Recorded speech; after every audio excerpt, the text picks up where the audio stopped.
What would happen if somehow when we came to church, we really believed what we really believed? What we thought we really believed, right? Praising God and having favor with all the people. He's talking about the city. Now we think if we're going to have favor in the city, we got to play down what we believe. So let's not talk about Jesus. Let's just talk about God. And let's stay on the things that we agree on with the city. We don't want to offend them, and then we'll have favor in the city. That's not how it works biblically. That's not how it works biblically. Praising God and then favor in the city. Let me read you a quote from a sociologist describing the first century church. Rodney Stark, listen to this. He says, Christianity revitalized life in the Greco-Roman world by creating new norms and new kinds of social relationships, enabling people to cope with the urgent problems that they had. To cities filled with the homeless and impoverished, Christianity offered charity, love, as well as hope.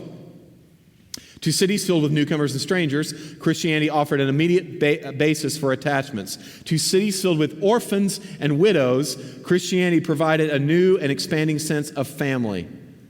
To cities torn by ethnic strife, racism, I know that's not a problem in St. Louis, but I'll read it anyway. Christianity offered a new basis for reconciliation.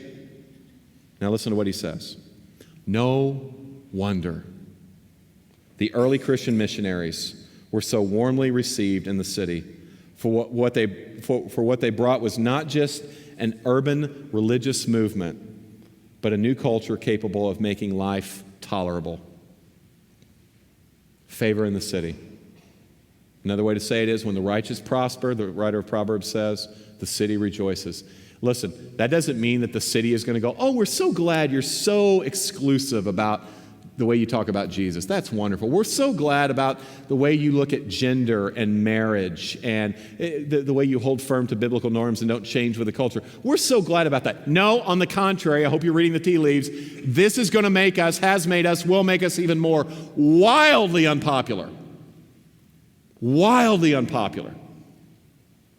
But if the church is being the church and we're loving widows and we're adopting orphans, and we're not just saying don't have an abortion, but we'll actually take your child into a loving family, and we're looking at the poor and saying, that's not the government's problem, that's our problem. And you know what the city will do? We hate their message, but if they leave, we're going to have to raise taxes. Because there is so much value that they are pressing into our city. There's so much compassion that comes out of those crazy, narrow-minded Christians. We hate them, but we can't live without them. That's what happened in the first century. Favor in the city. So, social justice, but also, last thing is, day by day, the Lord was adding to the church those who were being saved. So people meeting Jesus. You don't have to choose social justice or personal conversion. They go together. Okay? Liberals choose social justice. Hyper-conservatives choose personal conversion. Bible says yes and.